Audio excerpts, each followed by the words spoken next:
Aalto University is one of our most important members then that specializes in technology, business and the arts.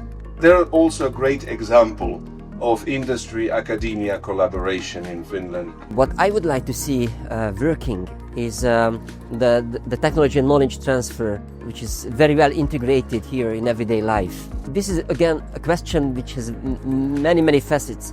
How do you handle IP? How do you engage participants? How you make students feel innovation their own? And of course, again, legislation is very important.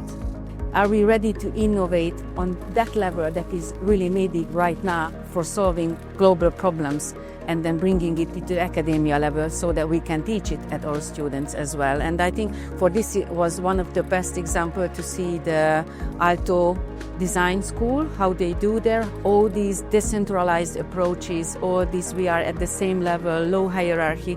I think it's everything that leads towards the right solutions. I'm very passionate about working with the next generation of business leaders and training them and teaching them. And so that, let's say, intrinsic motivation guided me back to academia.